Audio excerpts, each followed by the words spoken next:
It's time for another season of Big Brother. Welcome to Oh Brother, I'm Anna Rumer with Pop Culture, and I will be keeping you updated with everything Big Brother 25 this season, because who has time to be watching the live feeds all the time? Me, apparently. Let's get into our episode-by-episode recaps for week 1, where we met our house guests, got all twisted up by the metaverse, and found out we are living a Survivor Big Brother crossover we could only previously dream of. So let's get into it. What nobody knows is that just because there are 16 house guests moving in doesn't mean there won't be more. When it comes to standouts from the intros, personally, I have high hopes for Jared. I mean, he's the son of Survivor legend 𝐒𝐒, it's in his blood. Felicia at 63 is our oldest player this season, but she's a super fan. She's been watching from day one. Watch out for Jane Wayne, y'all. And it's impossible to deny that Matt's a huge physical threat. He's an Olympian, plus he's deaf. He told us he's able to read lips quite well. Don't tell me that's not gonna come in handy in the Big Brother house. Honestly, it's a really strong cast though. Nicole was on Capitol Hill like the moment she got her driver's license. Corey's a national debate champ like a million times over. We have multiple Ivy Leaguers, and then we have Luke. Big Brother.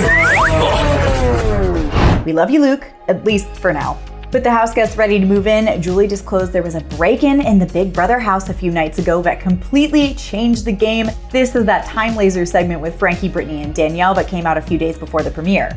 Well, that time laser apparently opened up the Big Brother multiverse with BB Comicverse, 𝐿 Scaryverse, and Scrambleverse now open with the potential to change up the game.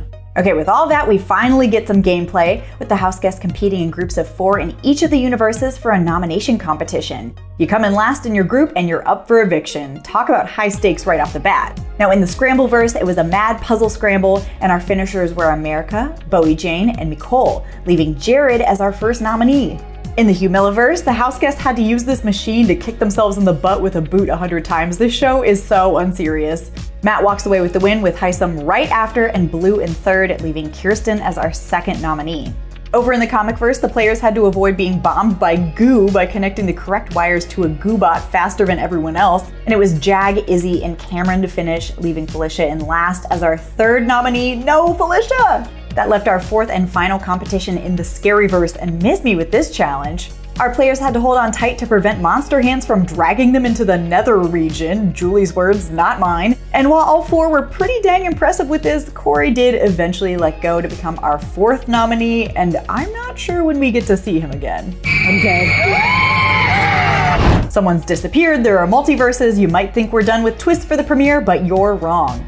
As the house guests return to the house, they are faced with their final twist. Jared's mom, 𝐒𝐒, is the 17th house guest. Yup, in the first Survivor to Big Brother crossover, 𝐒𝐒 will be competing alongside her son this season, and he's gonna need an ally, because he's already on the block. What a twist. We are blessed and highly favored during BB 25. I was curious how long 𝐒𝐒 and Jared could keep their mother-son bond a secret. The answer was not very long, but I was also super curious who would win our first head of household and how they would wield that power. So with that, let's get into Sunday's episode. We ended premiere night with the revelation that 𝐒𝐒 Fields would be playing as the 17th house guest of Big Brother 25 alongside her son Jared, who was part of the original cast of 16. Now obviously these two are playing it cool. No one wants a genetic giant target on their back right off the bat. Hey, how you doing? I see you going. But unfortunately for them, Izzy does recognize Jared, and she is so not playing it cool. Let me tell you, let me tell you, I don't want you going home. Now Jared and Izzy pinky promise that she'll keep who his mom is a secret and they'll work together, and 𝐒𝐒's kind of between a rock and a hard place, so she's on board too. Izzy is so starstruck by 𝐒𝐒, it's hilarious, but I don't know how much I would trust Izzy to keep her mouth shut. Even Jared's got a little strategy scolding from his mama. I mean, she runs a tight ship, no loose lips here. When I came out, I heard you say to Kirsten, yeah, we'll talk later. Clean that up a little bit. Everybody don't gotta know who you're talking to later. Now, just like any season, there are some alliances that are early and literally nothing, like the Phalanx 5, which I'm pretty sure only a couple of the members regard as anything more than just a workout group. But I am loving this 𝐒𝐒 Felicia pairing that's forming right off the bat. They're both sharp, and they notice that Kirsten seems to be dipping her toes in a lot of alliances, including one with them. See, so she's doing that behind us though, so that means she doesn't even trust us if she's already doing a separate buy. I know.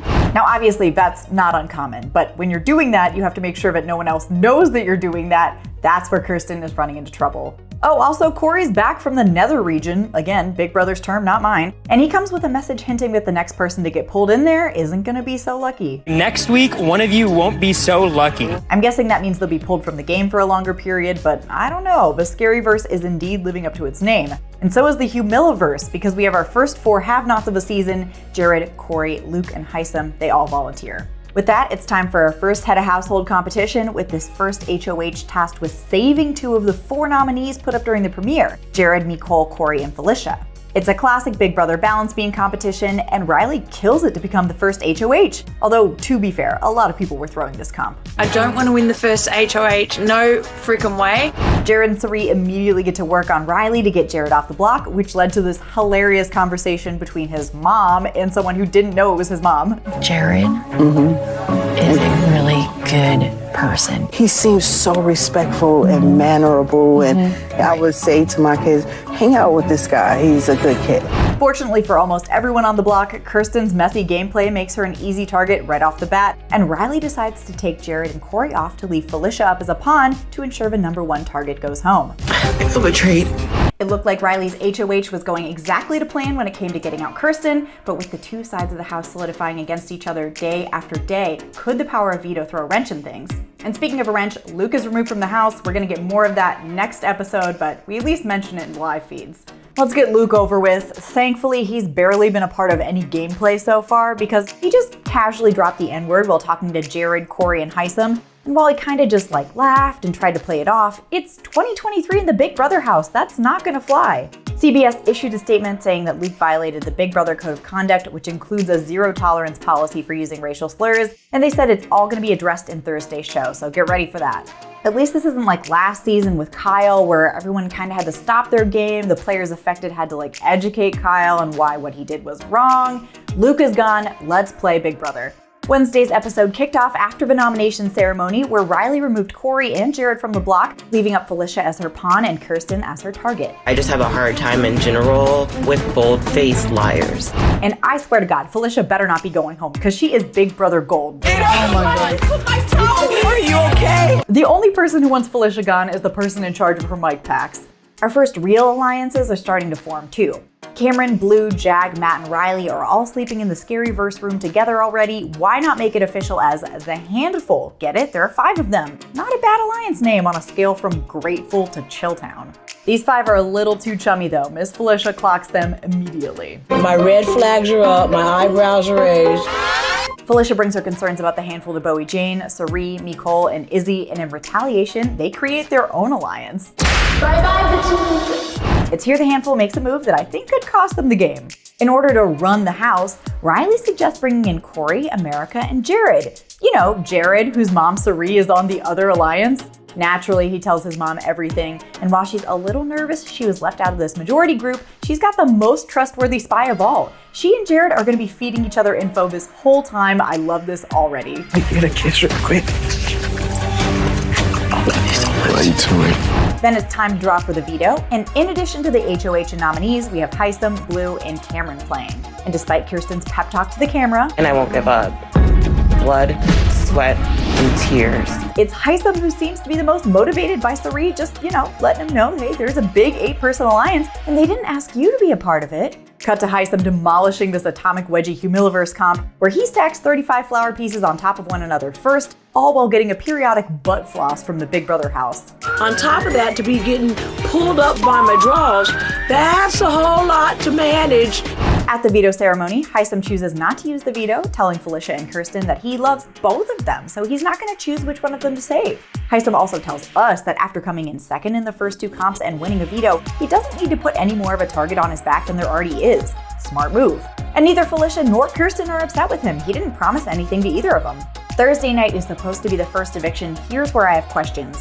Is it gonna happen? Last year when Paloma exited week 1, they just didn't have an eviction that week. Are they gonna do that again because of Luke? If so, Kirsten can breathe a sigh of relief, at least for now. My back is against the wall, but I'm not out that door yet. So it's Kirsten and Felicia on the block as the first live eviction of BB25 looms. But how is Big Brother gonna handle the first house guest scandal and the first removal just days into the season? Let's get into Thursday's episode because a lot went down. We pick up after the veto meeting in which 𝐿𝐴 refrained from putting a bigger target on his back or exposing what he knew about the younger players working together by not using the veto. And speaking of the younger player alliance, known as Family Style now, 𝐿𝐴 is totally game to get the older players on board together. They're picked off almost every season, but with so many of them cast this year, they could do some serious damage. And I think it would really show America that this game is for everybody. And thus we have 𝐿𝐴, Cirie, Felicia, Mimi, Izzy, Red, and Bowie Jane, who probably regrets lying about being 45 now, as the professors.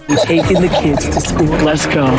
It's here that the game took a little bit of a left turn with Luke saying the N-word while telling Jared, 𝐿𝐴, and Corey about a conversation he had with Kirsten. Well, we were in the G's room, dude. Now, obviously, this was super uncomfortable. Corey left the room, Jared kind of played it off with Luke, although he said in the diary room that was all gameplay. Anything I say or do can't come across wrong or aggressive.